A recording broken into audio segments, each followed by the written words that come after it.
Moving from strategy now, just one thing I would like to point out. In your program booklet, you'll see a presentation by Suresh Daniels from Coates PLC. Unfortunately, due to some family reason, he's not with us here. But his colleague, Sriram Iyer, Director, Data Science and Business Intelligence from Coates PLC, will share his views, will actually clarify the linkages between IoT, data lakes, and data science by walking us through the Coates Factory of Future journey. Sriram has experience in leading teams working on large-scale IT-driven digital transformation initiatives and has spent last few years focusing on IoT-based smart factory solutions, including data engineering for ingesting IoT data, obtaining data science insights from IoT sensor data. That was a mouthful for myself, but I hope you will enjoy this presentation and understand how data is useful for your business decisions. Good morning, everybody. We start? So this session, I'm trying to perhaps take a shift from the sessions we have had so far over the last couple of days, which has been pitched at the level of strategy and what we could do and so on. So what I would try and do for the next 30, 40 minutes is to give an insight into what we've done in our organization, so the journey internally, and try and, at the end of the session, a good outcome will be if many of you are able to see more or get a better picture of what's possible and get ideas for doing things in your own context, which will no doubt be different. But getting into a bit of the detail and try and connect to a lot of things that we've heard over the last few days. Yeah. Start off a quick introduction to Coates, the company. Many of you here would know of us. We are a 250-year-old company in the textile industry. We're present in 50 countries, 18,000 people, 6 continents, and so on. A quick sort of snapshot of the evolution of the company.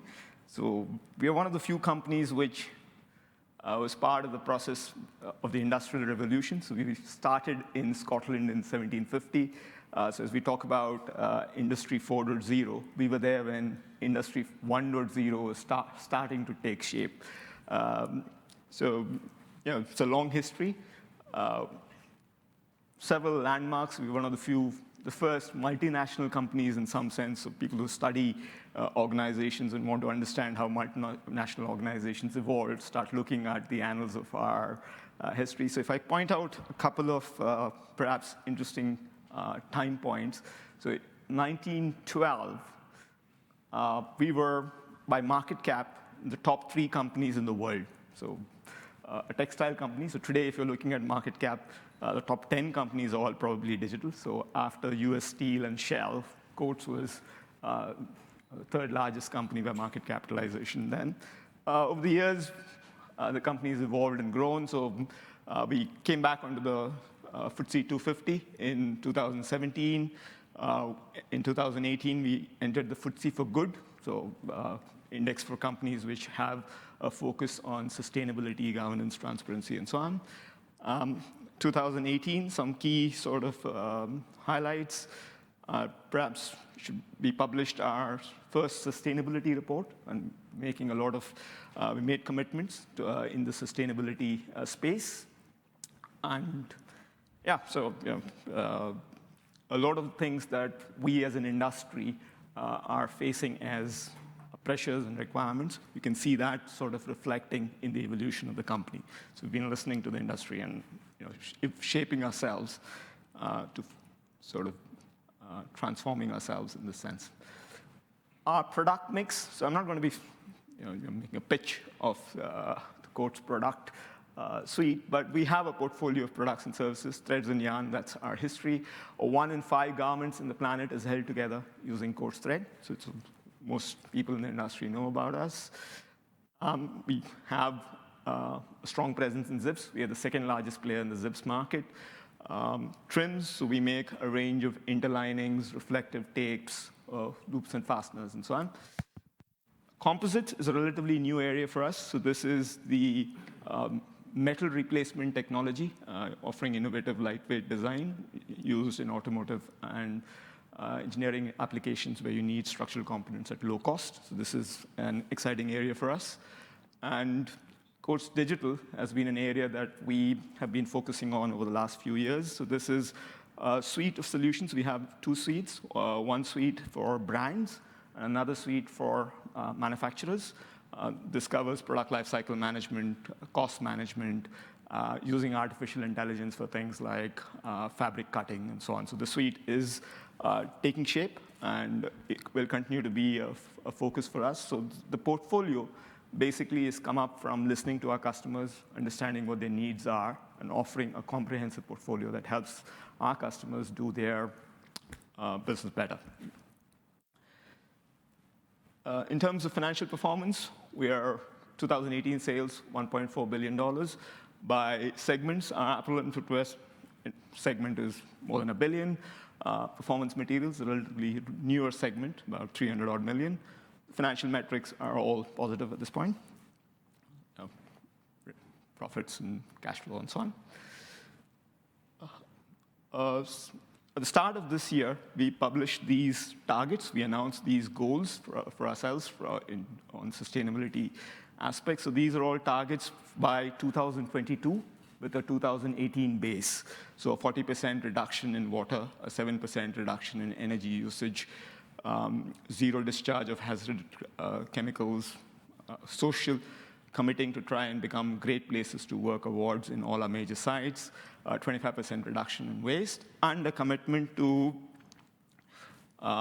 use 100% recycled sourcing for premium polyester products by 2024. So everything else is 2022. That one is 2024. So we are working with the industry to make this possible. And all of these goals are aligned to the United Nations Sustainable Development Goals. So what the world and the wider planet needs, we're trying to do our part. The focus of this session is going to be on Industry 4.0 and what we have done in Industry 4.0. I've been in several conferences where the term Industry 4.0 is sort of assumed that everybody knows what we mean by it. And having spent a fair amount of time reading on it, I thought it might be useful to reflect back on some things that stood out for me when I have sort of looked at Industry 4.0. So just to sort of bring up the basics, Industry 4.0 is not something that, in the previous revolutions, it wasn't that when the revolution came along, people inside it said, yep, we are now doing a second industrial revolution. We are now in the third industrial revolution. This was a post facto analysis of saying, at this point, when you look at the history, and if you're basically a corporate scholar or an industry scholar, economists and so on, you see a major change in productivity that happened in that phase because of the linking up of different elements, and then you say it was a revolution. This one is slightly different, but let's just reflect on that. So Industry 1.0, Coats founded in 1750, so 1784. We were very much around when the first power loom was designed in 1784 by Edmund Cartwright. And that's the marker is the use of water and steam to mechanize production. So a lot of these revolutions had something before them that kind of created the impetus for that stage to happen. And in the context of Industry 1.0, one of the impetuses was the agricultural revolution that preceded it, which resulted in a lot more productivity in farms, resulting in more people coming into cities, and that's when factories started taking shape. And several things come together to create a phase in the economy which looks significantly different from what you had before. Right? Industry 2.0, the second industrial revolution, 1870. I've read two narratives on the second industrial revolution. One focuses on the development of electricity or electrical energy. So 1870 is the general date marked for the second industrial revolution, and that's Zeno Graham developing the dynamo in 1870. The second industrial revolution is the phase where you're using electrical energy and mass production to drive significant improvements in productivity. The other thing that happened in 1870 was the first instance of the assembly line. Any pop question? Anybody knows what was the first assembly line? So it's a surprise. It was a surprise for me. It's the Chicago slaughterhouse. So the first instance of an assembly line was a cow being pulled through on a rope, and different people specializing in disassembling specific parts of the cow. Right? And this is important because Henry Ford's idea for the assembly line came when he visited this Chicago slaughterhouse. And he was dealing with a context where the Model T was built. It cost $980 at that point, and nobody could afford it. And he was looking for an idea to make it more affordable. He looked at this, and we think about, you come to these conferences, what do you take away? So he was looking at this packing line, and the idea of assembly line took shape. Why is it a revolution? The cost of the Model T dropped from $980 to $240. And from selling 2,000 cars, they went to 2 million cars. So that's why it's a revolution. It's a dramatic shift in the dynamics of the industry on a wider space, right? Industry 3.0, and just, Coates has been around so long, when Thomas Edison was experimenting and inventing the electric bulb, he was using the Coates thread as a filament. So the third industrial revolution, 1969, so that's the first PLC, the programmable logic controller, coming into General Motors.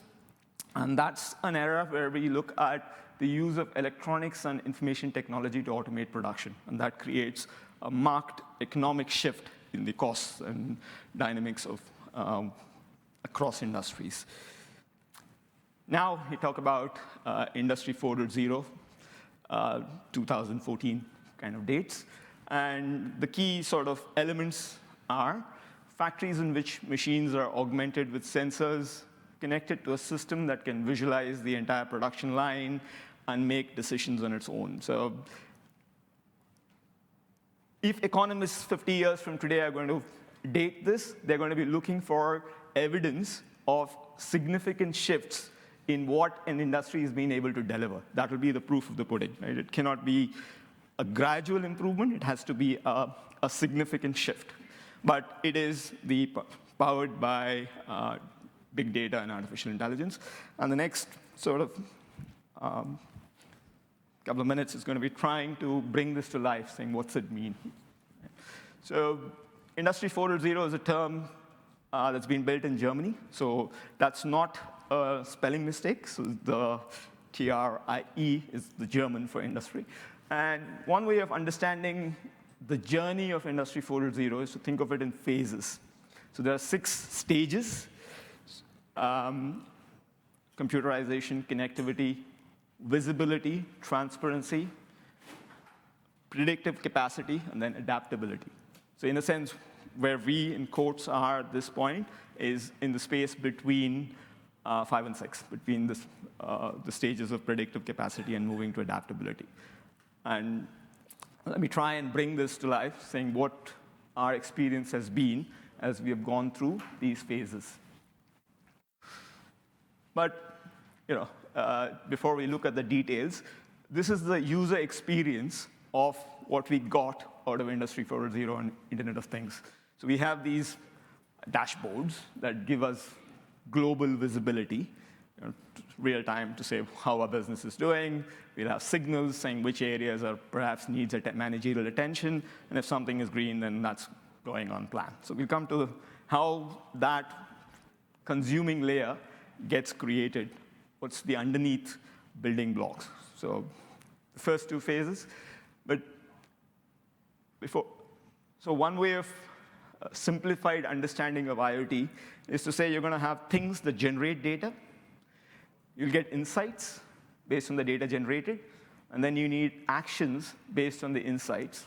So that's it, really. So if you get those 3, and your actions help improve your business processes, then that is the story. Can sound simple, but in the detail, people can stumble on any of these elements. Some of them are easier than others. I'd say perhaps the first step is the easiest, and the last step is the most difficult. Okay, so what does this look like? So in our factories now, we have a range of sensors, energy meters, things that sensors on our effluent treatment plant for monitoring our environmental impact. All our machines are publishing data. We have a range of open source technologies that allows us to collect this IoT data and send it to the cloud. So we're using a Microsoft tech stack. Now, just to sort of say, what is IoT? So at its heart, it's these sensors sending messages, and it's just small packets saying something has happened. And to sort of give you an illustration of what is involved there, one cone of thread, which takes about 5 minutes to produce, generates 500 IoT messages. And you have thousands of these machines in our factories. So that's the challenge, that you have a giant amount of data coming in, and you need to be able to process it and make sense of it. Right? So the things that are being sent out are what speed is the machine running on, what happened, did I start production, blah, blah, blah, blah, blah. So because you have this big data, you need a technology stack to help you do two things. So you need to be able to cost efficiently store it, process it, and also be able to visualize and consume it. This is not too different from the slides that the team from PwC shared yesterday. This is the architecture called the Lambda architecture. And when you implement solutions, you're asked, do you want to be doing batch processing? So you're running algorithms every hour, every shift, and you have results at the end of that period. And then you need real-time processing, what's happening this minute. And the state of the art today is to say you want to be able to do both, and you need a solution that does that. So essentially, we convert our IoT data to dashboards that our users can consume and create insights, data science insights, for creating actions that help improve our processes. So you've connected, now what? So visibility. So we started this exercise by saying we want to create a top floor to shop floor solution. The idea was that the same solution creates visibility to metrics that matter to the top floor, the CEOs, the supply chain heads, and so on, is also used by operators in the shop floor. The idea was if everybody within the organization thinks the same set of things are important, you will get greater coherence. Everybody is trying to work towards the same things, rather than if you have a whole range of solutions and everybody has metrics measured differently, and then you would find that everybody thinks they're doing well where they're sitting, but overall as an organization, perhaps things are not so good. So as a top floor, you need this super summarized view, a country, a factory, 2 or 3 parameters, is productivity, is service levels, is environmental compliance, all where it should be. If you're on the shop floor, the level of detail you want is what's happening in the current shift on one machine. So you need both the micro detail in terms of both time and what level you're focusing on, and then the aggregate to say how we're doing over a year and so on. Yeah? And perhaps the tricky part was to sort of make this all performant, and people no longer have the patience to wait minutes when you interact with technology, so you need to make it really slick and easy to use. What we also have is to make real the value of real-time data. So we have meters which monitor when we discharge treated water from our effluent treatment plants into the environment. These meters monitor biological oxygen demand, chemical oxygen demand, and so on. And the readings are coming through every 30 seconds. And there is stream processing happening. If any value starts getting into a warning level, which is a cause for concern, then alerts start getting sent out to the operations team to take a look at that particular aspect, and they may need to tweak some aspect of the production process. But this is happening real time, and in fact, when I visited one of our customer innovation hubs, a lot of customers see that data coming through every 30 seconds and say, oh, that's cool. We should perhaps do something like this, because typically compliance tends to be once a month you take a reading and you say we are compliant. But a once a month reading is not an indicator of always being in line with where you need to be, right? So apart from that sort of top floor to shop floor, you need to spend a lot of time to think about what is it that makes a difference to your organization? Where do you want to drive improvements? And you won't know how you're going to get there, but you say, these are the aspects that are important for us. At a certain level, the IoT story will be similar across organizations in terms of things like everybody would want to look at their factory having high utilization levels. What is the efficiency of your machines, efficiency of your operations, some unit of how you measure productivity, is it number of pieces, whatever, in kilos, et cetera. You would have notions of saying what's happening, what does good look like? So if you're within a factory, you know how your performance is normally at. So if you think 80% is good, because normally you're about 75, but if you're somebody sitting globally, then you want to know a trend line, saying how was it over the week? How was it yesterday? How was it today? So what is, and so therefore you have a tech stack that allows you to bring attention to key factors. What's my work in process level? How many orders are overdue? So if everybody knows that those are the things that are being monitored, and then the detail to make something, to do something about it, immediately accessible, that helps shift the needle. You also need to build solutions that are calls to action. So in a factory, you have orders. Some orders are late because there's a stage of production, and there is a target date by which it needs to complete. But the key thing that we've been able to do, which was not your ERPs normally have visibility to this, but these kind of reports were being printed out once a shift, and people are tracking it. This is now real time, and what it helps a material movement person do is as soon as an order moves into a department, it may not always come in the right sequence. Something that was supposed to finish earlier in the previous stage might come in late. So he's able to see how long has this order spent in my department? When does it need to go to the next guy? And is it currently running on a machine? This is the kind of information that you normally don't have from ERPs, because it's only when a stage completes that you update it. So now this is an immediate call to an action saying, hey, this order is sitting with us. It's been here for 3 hours. We need to put it up onto some machine. Right? So you would have kept it behind some machine, hopefully. This is feedback from a material handler from a factories in Bangladesh, saying I can get the necessary data from the IoT dashboards to be able to do my job better and more easily. Otherwise, if somebody said, hey, there's an order that's overdue, he needs to run around to try and find it because it doesn't tell you where it is. Right? For maintenance engineers, we built a solution that allows people to see how long machines have been down. And basically what we've seen is that helps reduce the amount of time it takes for machines to break down, and also the number of machines that are breaking down. So that's a shop floor operator saying when machines break down, before IoT, I used to write down on a piece of paper and then go and call a technician to fix it. Now I just scan it saying I have a problem on this machine, and somebody comes in to fix it. So it makes life easier for him, and overall the organization is more productive.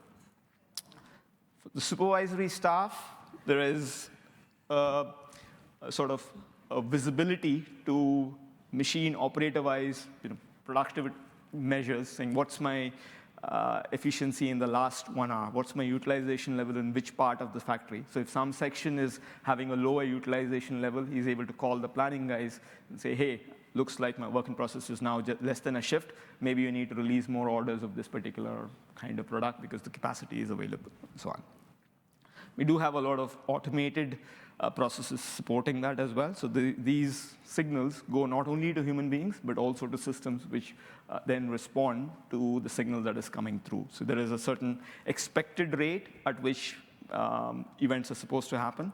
And sometimes you're slower and sometimes you're faster. And the core story with IoT is not only signals going to human beings to drive actions, but also to systems which are ingesting that information and then triggering the right responses. There is a a user story that Microsoft has published on the Quartz IoT journey. In the slide pack, you'll see the link to the document, and that talks a bit more about some of the details of what we've done and so on. So yeah, those of you who click on the link will see the full story. Once you get to stages 4 and 5, so you've had visibility, and that's fine. And generally, visibility gives you a certain level of gain, because whatever gets measured tends to sort of be at a certain acceptable, let's say, notional level of performance. But this is not the full story, right? So the heart of the IoT story is in the stages that come after this. So in terms of how you can get to that, this chart is by Gartner. It's called the analytic spectrum. And it talks about what kind of questions you can ask. So it's the process of going from data to action. And if you ask a descriptive question, a what happened question, the answer to that question is going to require a lot of human intelligence, because the same answer will have a wide range of interpretive differences before you make a decision, and then you take the action that's going to help you improve whatever it is that you're looking at. If you ask a diagnostic question, why did it happen? The answer still requires human judgment, but the amount of judgment required is a little less, which also means that 3 people given the same answer are more likely to come to the same decision or a similar decision. If you ask a question which is predictive, a what will happen question, the answer to that question is very close to a decision. And most people using the 3 people again in that analogy are more likely to come to the same decision and the same action. Prescriptive questions are questions of the nature which say, what should I do? The answer to a prescriptive question can go into 2 kinds. You can have a decision support decision. So the answer to this prescriptive question is almost suggesting a decision and saying, the suggestion is this, do you want to go with it? But still a human is involved in consuming that and triggering the action required. Or there is decision automation. The answer to that question is leading to an action with no human being involved. Now, in the actual doing, the asking of questions is the not so easy part. Asking a good question takes a lot of work. It's easy to ask questions, and my experience working in multiple spaces has been most of our questions that naturally occurs to us tends to be in the what happened, why did it happen kind of space. It takes a lot of work to ask good, what should I do kind of questions. And it's not to say we should only ask this. You need across, but as a frame, this is perhaps useful to not get trapped in questions of this kind, because you're going to have teams, and not all of you, you're going to say, hey, I told my data scientist, here, take all this data and do something with it. And as some of the speakers, there was a speaker on day 1 saying, a Microsoft data science team took a lot of data from the machinery and said, we can't do anything with it. We need somebody from your business to tell us what is important to you to be able to do something with it. And that conversation and dialogue is very important. And as a framing device, this can be useful to sort of, and it's not you do it once and it's done. It's a continuous process. And we can come back to this. So where are we now in terms of highlights? So from the edge to the dashboard, so we have this technology solution stack, which is largely Microsoft Azure. And this is helping us reduce costs, increase productivity, and gain visibility into our manufacturing process. So highlights, we have real-time visibility, and we have been working on this process of mining data, creating insights, and operationalizing them. Right? It is not that, oh, do you have Industry 4.0? Yes, job done. It's a journey. It's not something that has a stop point. So typically people say it takes you about 3 years to get to a reasonable level of completion, but 30 years from today, we'd still be doing something. There'll be other things coming along, but the core idea of continuing to figure out how our processes can be better to deliver value for our customers is never going to stop. So there isn't, don't think of it as a project which has an end date. You can put milestones. You can say you want to have some of these markers. So they are good sort of checkpoints to say, are we progressing in a way that helps the organization? But it is a journey. Right? And you will get sort of indicators, and you need to work with teams to try and get those indicators to move synchronously with coherence, because any one measure is very easy to accomplish. You take supply chain and you say, hey, I want great inventory. Wow, stop producing, you have no inventory. But the challenge is in balancing between multiple parameters, and that takes an ongoing dialogue. Right? So here's feedback from our manufacturing operations director in Bangladesh. So we've been in the process of rolling this solution out across factories. So we built the solution first in a factory in China. And then we said we want this to be a cookie cutter kind of approach where the tech stack can be implemented onto any factory with minimum effort. And so we went live in April in Bangladesh. And in 5 months, they've had a 12% efficiency improvement. And they've been part of the journey. They've seen what it has taken them to get there, and therefore they're confident of being able to sustain that. And that ultimately allows us to produce goods faster and get goods to customers quickly, and also with demand going up without investments in capital, with the same machinery park and the same number of workers, produce more, and that's the payoff from the exercise. And that was the basis on which we built the business case as well. So we spoke to several consulting organizations. We looked at what the kind of benefits that typically Industry 4.0 allows you to realize. And you cannot be sure you'll get 23% or some such number, because it depends where you are at. But the spaces where you get the benefits tend to be in this kind of space. As much as what we did, learned from some other organizations on what perhaps we shouldn't do. So one of the classic examples, and with no offense to anybody in the room who may be selling solutions in this space, predictive maintenance is an often quoted Industry 4.0 example, and we have gone slow on that. We didn't put that as a first objective. And part of the sort of reasoning behind that was a conversation I had with the chief data scientist at GE Aviation. And he was saying, we've been collecting data from aircraft engines for 3 years, and they're collecting thousands of parameters every second, but they've not been able to make anything significant because aircraft engines don't fail often enough.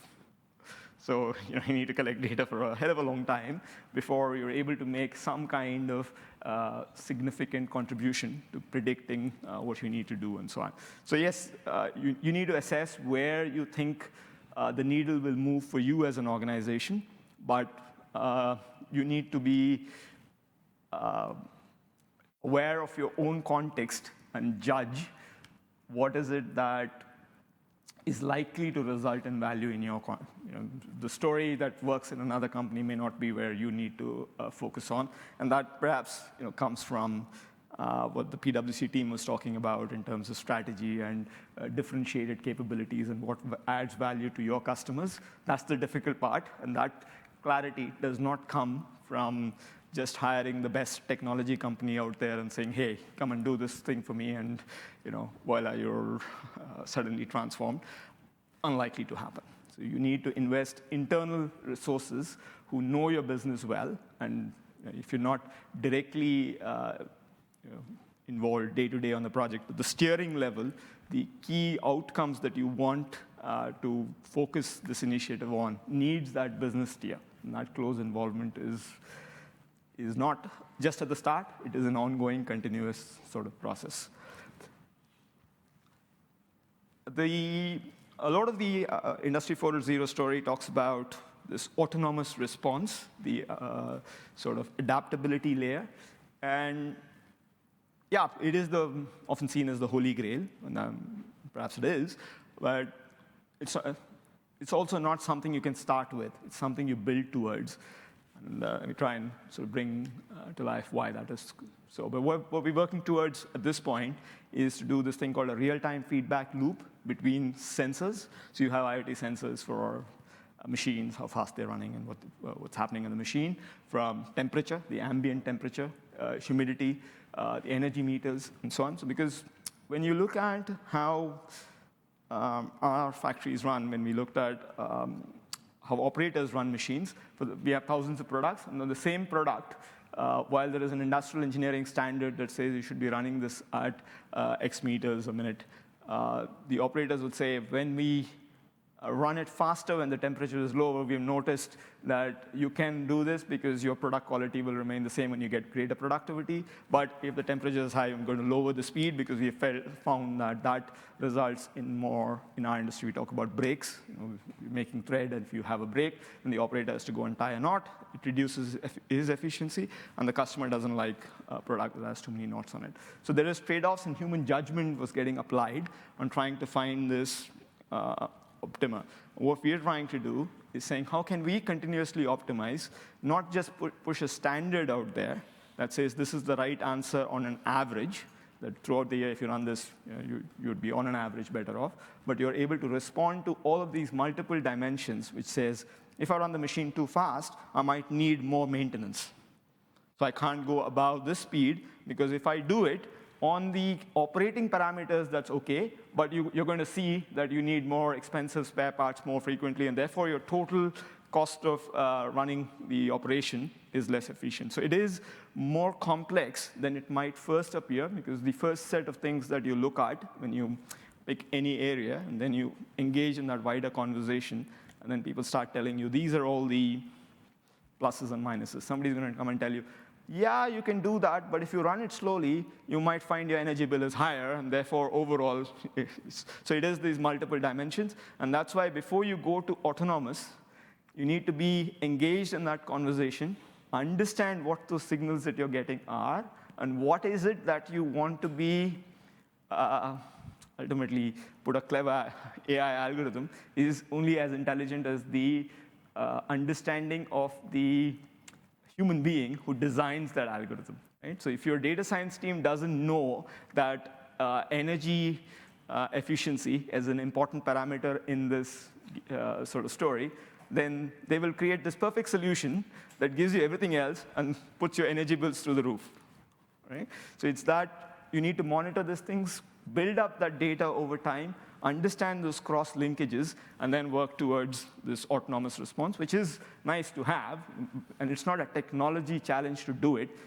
People can build a neural network today and say, hey, here's an output based on data and so on, but it is being patient enough to build enough data and understand what are the possible trade-offs involved before you get to that stage. So it is not so fast, and perhaps going slower is better than going fast, because when I listen to others on their journey, those who've gone too fast with this end up getting the negative sort of results, and then the organizational energy kind of drops, saying, oh, this thing is rubbish, these guys don't know nothing. So, yeah, and then, yeah, predictive maintenance is something we will continue to sort of build up evidence towards, and yeah, it's one aspect of value, but it is not the only aspect of value. So very often, at least external consulting companies kind of stop at predictive maintenance and won't be able to tell you much more in terms of how you can, what you can gain from the Industry 4.0 story. And hopefully some of the things that I've talked about in terms of trying to, even in things like quality, it's not sort of simple to see how it is that you will drive an improvement. So you need to focus on and sometimes it's not purely Industry 4.0 sensors. So the wider technology stack of data science and so on needs to be applied. So we use data science beyond the sensors to say, hey, how are we doing testing? We're doing testing based on statistical random sampling.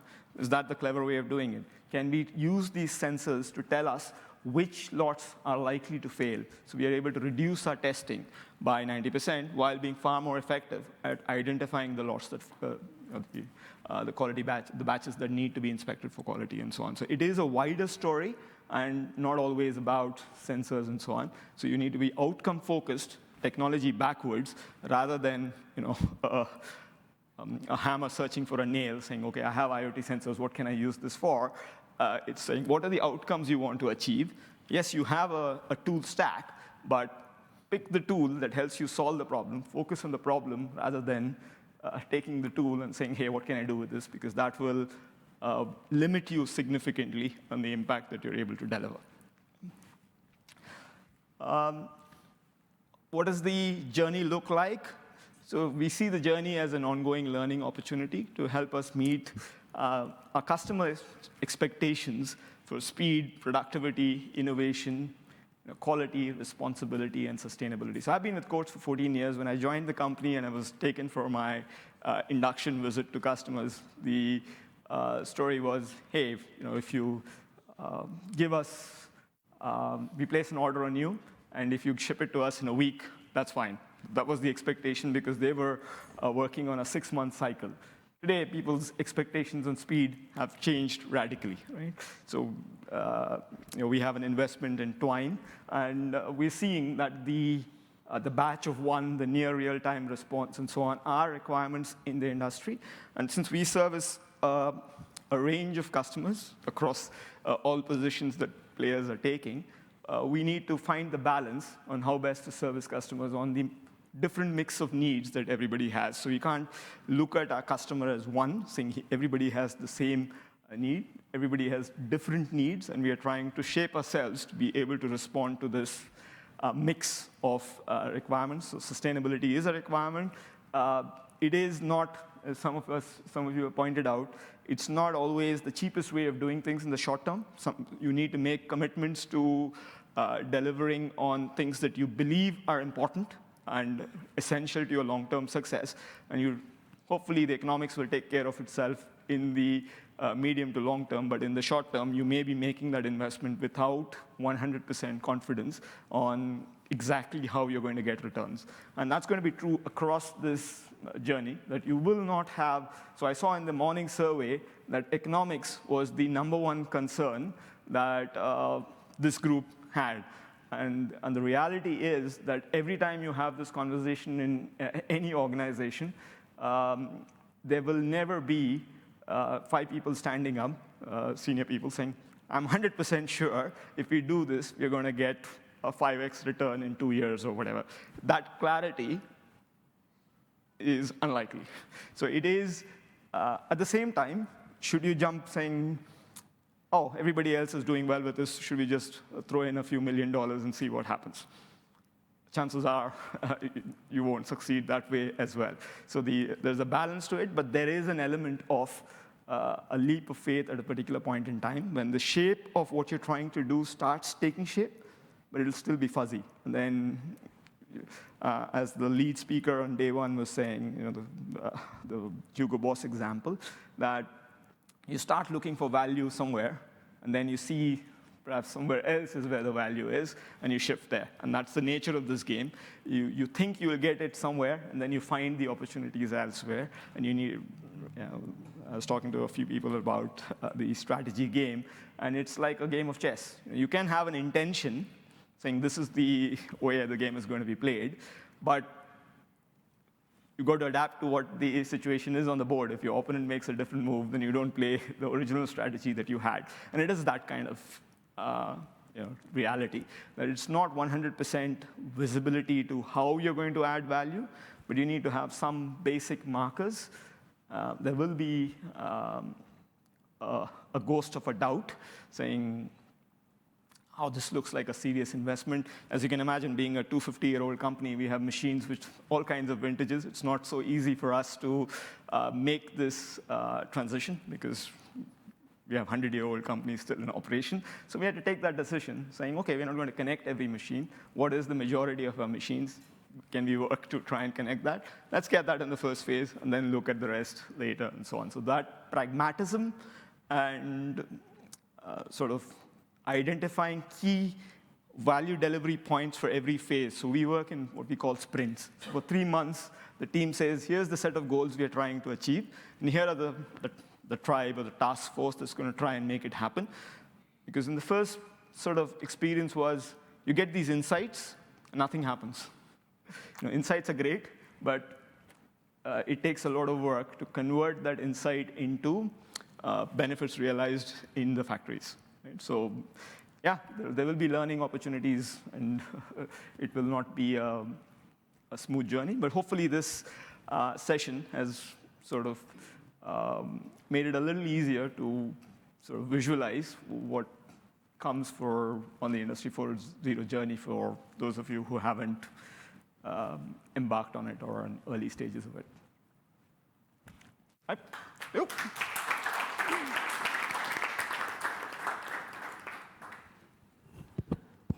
We've got a question. Just get the mic. So I noticed most of your dashboards had to do with speed and efficiency. And then at the end, you talked about quality.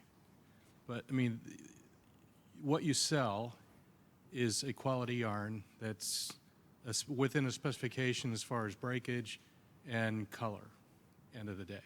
Doesn't matter how fast you produce it. So, but you did say that you're trying to look at correlations between output, outcome, and process. So, I mean, can you talk a little bit more about that? Because, all your testing processes can be digitalized. So, can you have a correlation between when your quality starts to suffer? Because if a thread breaks during production, it didn't just serendipitously happen. There's probably something that led up to it that Sure. Your quality was declining before the breakage. So, I mean, you could probably figure out that your tolerance are tightly correlated to your production. Yep. So strength of the thread is one quality parameter, and absolutely number of knots, and we have acceptable range and so on. But there are other attributes, things like fastness. Color. Color, absolutely. So color, so if you look at the production process, we have two major stages of production, right? Or three. The first stage is the spinning and twisting process, which gives you your gray thread. The second stage is where you're dyeing it to get to the color that is required, and obviously that's our strategic sort of core, the ability to predict recipes that give an exact shade to whichever shade that we have matched in a spectrophotometer. And after the stage is where one of the things we do is testing for fastness. And what we found was that depending on the degree of color accuracy that we had, so color accuracy is measured on a delta E scale, but when we looked at the data, inputting the dye concentration ratios, the delta E's and so on, were good predictors of a challenge on fastness as well. So we are now able to reduce our fastness testing by incorporating those sensor information. Obviously, in terms of knots per 10,000 meters and so on, yes, there are aspects. So if you look at the speed of your machine, and if you set a machine to run at 10,000 meters a minute, now it doesn't always run at that. And when the variance starts going up above a certain level, that's when we are starting to see that you are experiencing a higher level of breakages. And then we say, well, that machine needs some maintenance activity to sort of reduce the variation from the set speed. But at the same time, you look at reducing the speed on that machine because you get two impacts. One is efficiency drops because the instinct is to say the faster you run the machine, the more efficiency you will get. But what we're finding is slowing it down helps you get greater efficiencies. And the Microsoft story talks about breaks happen at two levels. So one is when the machine starts, you have to run it a bit slower, the ramp-up phase. And the data showed us that in that phase, we were getting a lot more breaks than we would have expected because that ramp-up speed wasn't optimized as much. At peak speed, we've had more visibility to sort of the net output. But without these sensors, the team never knew in that first 5 seconds, how many breaks happen and so on. So it's in that micro detail that the opportunities sort of show up. So can you leverage the data, your production data, to tell your customer that every square or every inch of that yarn is first quality, rather than having them test it after the fact? Can't you establish that correlation and eliminate testing? Absolutely. So that's a conversation we are having, because one of the other things we are doing now within the IoT story is automation. So we are now automating the packing process. And since we now have data at this micro granularity, we heard a lot of people talking about the batch of one and identifying codes to inject into every kilo of the product that they produce. Technically, we could look at injecting the label onto every cone of thread, saying, this is exactly the parameters on this cone of thread. There is some investment to it, and we need to sort of assess from our customers, is that a value prop that they are sort of keen to have? And then, yes, absolutely, it's something that we are on our radar as a direction of traverse, that the entire information of the product, apart from the quality parameters, the sourcing, if you look at the circular economy, saying what is in this piece of thread, we can either sort of inject as, let's say, 2D barcodes or whatever onto the cone itself, or inject into markers on the thread itself that helps you get that narrative forward. So these are all potential directions, and ultimately it's the customer value prop that conversation will help us shape some of those. But yes, we will be working towards those things. So, I'm Ken from Korea, and I'm not familiar with how to making a textile, but I have a very strong background of what is smart factories, because of I'm one of first guy of what is a smart factory in Korea. So I'm currently involved in a government project for how to build a smart factory in a textile especially. My question, explain is very interesting, first of all. And I'd like to question about two things. One is, you mentioned about the OEE and KPI and something else. But it seems to me that's not international standardization. We call the KPI for MOM. We made standardization. So you built. My question is how to build what is a neutral position of a KPI. That is one question. Second question is your system is very looks nice. I like to say that seems to me a deluxe system in a textile industry. That's my viewpoint. So, what is you can tell me of the ROI? Like you have a lot of money investing in that area. So, can you tell me about your ROI of your system? Okay. Okay. So the two questions. So one was on the KPIs themselves and how they are OE. Yeah. So OE is the standard sort of metric, and you do efficiency into utilization into quality, and you get your OE. But at the underneath this, so even without Industry 4.0, we've had measures of machine efficiency and utilization and quality and OE and so on. So we did not necessarily reset the wheel from scratch, saying, okay, how are we going to measure efficiency? We have industrial engineering teams which set standards. And what we did as part of this project was to recognize that the standard that is required in a factory when you don't have sensors changes to the standard that is required when you have sensors, because the detail of tasks that operators need to do change. Because before sensors, an operator would need to go to the terminal on a machine and set the speed of the machine before the machine starts running and so on. Here, he scans it and the machine starts running. So the tasks are changing. So you need to create a revised standard that reflects the perhaps the inherent efficiencies that you get as part of an implementation of this nature.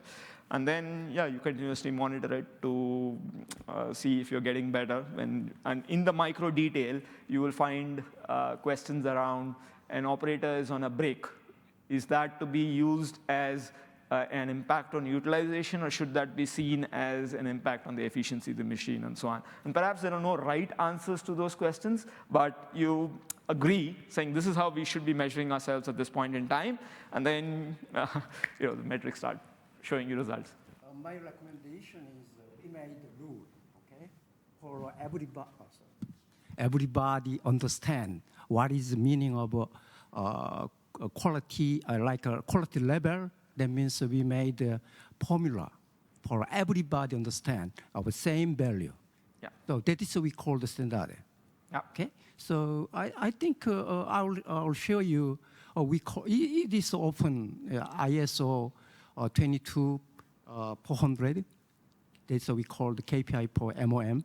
So please take a look. Then probably you can see the same number of all of people.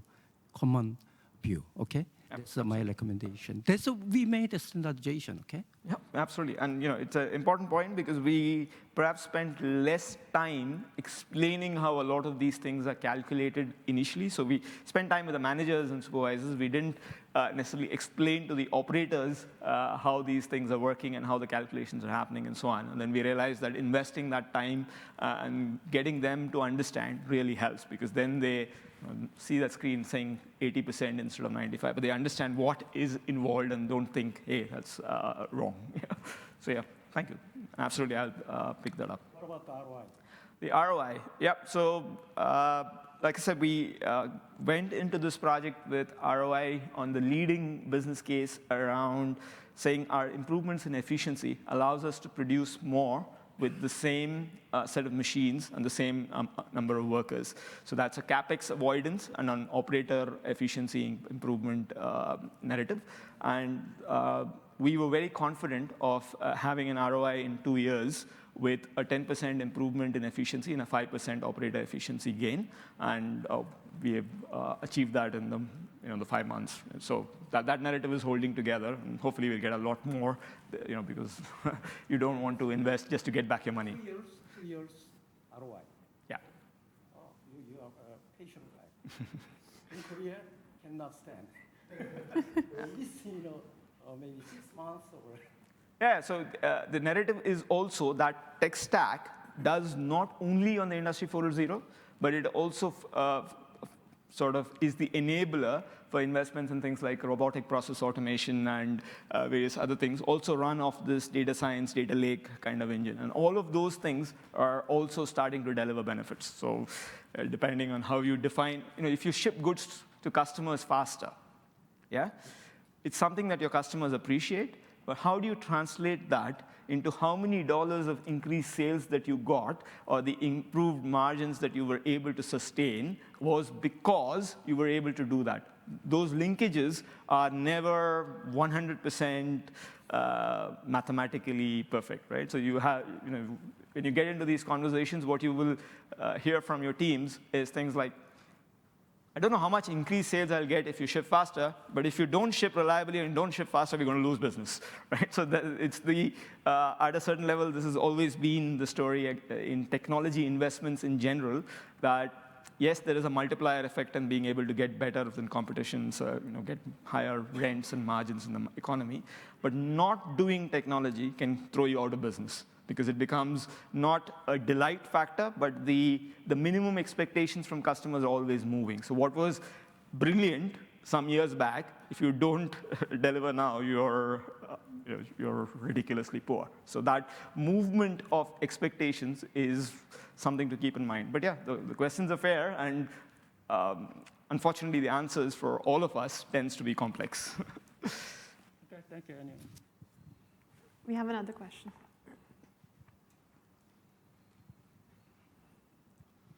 Hello, Ertuğ from Turkey, and we are a customer of you, by the way. So we are always pleased with the quality and all the services that we get from Coats in general. Thank you very much for detailed presentation. And I would like to learn, did you put some KPIs from customer point of view? After these studies, will you be able to shorten the lead times? Will you be able to increase some SKUs that you're providing? So what were the KPIs from customer point of view? This is my first question. And second question, you have an organization distributed almost all around the world. Did you choose one pilot and then started from there? And are you still having a kind of central organization taking care of all in all your different locations? How you are controlling all the facilities? Sure. Yeah. Just a point. Would you want to talk about the Code's digital aspect as well, so people know what you're doing externally with your suppliers and customers as well? Yeah. So perhaps I should ask Olivier to talk about the digital marketing angle, but I'll take your two questions. And instantly we went live with this in our Turkey factory last month, yeah, in Bursa. So in terms of customer-facing metrics, so we on that dashboard, perhaps I should have pointed out things like OTIF, the on time in full, is a metric that we are tracking, and that is kind of linked to the factory's metric, which is called a manufacturing lead time. So if you're a factory manager, what you sort of are tasked with is ensuring that from the time that an order is released, there is 48 hours or whatever that you need to complete the order in, and what percentage of your orders did you complete on time. And we are seeing upward traction on that because of all the scheduling, visibility, the machines running more reliably, and so on. And that is feeding into an improvement in our on time in full. And when we are able to produce more from the same set of machines, the queues are coming down, and the customer metric that we then track, which is on that dashboard, is a sales order lead time. So from the time that, so if you engage with us as a customer, you know a lot of our orders come in online, and when you place an order, the system looks up at the supply chain, says which machines you need to be using, what is the queue levels right now, and then says this is the date that we can commit to you. That date that is being committed is a function of the expected throughput from the machines. So as you're able to process faster, it starts giving you a faster date quote, which you don't realize because it's in peak season is when you start seeing the queues going up and so on. And as a customer, you should experience a better reliability on the dates that we commit to, and you should see us being able to promise a more aggressive date because we are able to sort of process things quicker. But this is going to be in the we are not poor today, so it's not like your 3 days is going to become 1 day, so not in the short term, but you will see a greater reliability and a better experience. The other question on the global rollout, so there is a central team, and we create a team focused on what we call this Factory of the Future, which obviously includes the operations leadership team, where we identify some people from within the factory who we feel can help inject energy into this exercise. And that team sort of works through what I call these sprints, the 3-month cycles of delivering focused improvements in various areas. And this is overseen by a central team that is tracking across. On the because it's interesting to see how you're also integrating with your other customers and suppliers to give a clarity of the value chain. Yes, so back in 2015, we started this journey of what we now call Codes Digital. Really, the Codes Digital is a concept to help our customers, the garment manufacturers, optimize their performance within their manufacturing. So we use like PLMs in the name of Fast React. So Codes acquired Fast React in 2016, and so they've been in the business for many years. But the concept is really to help the manufacturing have a communication that is not through emails and spreadsheets, but really have one central data point where all the data is there. So if you produce faster during the day, immediately the cutting room knows they have to cut more so that you don't stop next day for the workers, everything. So everything is really centralized and helps connect people. There is also the GSD concept, that helps people, the workers within the production line, optimize their movements so that the time spent for the motion for making the garments is optimized, and helps also industrial engineers to help reduce the SMVs, which is really key in today's world to reduce cost and also to give an international standard to be able to measure what is the performance, and also help in terms of compliance, because sometimes SMVs also are set at levels that will prevent workers from getting incentivized. So it's all also setting the right standards to help in many different ways of productivity in terms of compliance and such. And then we have also another area which is with the company Threadsole, which is about optimizing also in the management of fabric, because there are a lot of savings. We are talking a lot about reducing waste. There are still a lot of waste. There are many systems out there, but there are very advanced ways of looking at it and reduce those wastes. So this is a journey we've started. Coats has the advantage to be very connected to the entire industry for threads and for apparel and footwear, and therefore we try to come up with those solutions that are really practical, on the ground, and deliver value. Thank you. Any questions? Okay, thank you, Sriram and Oliver. Thank you so much. Thanks.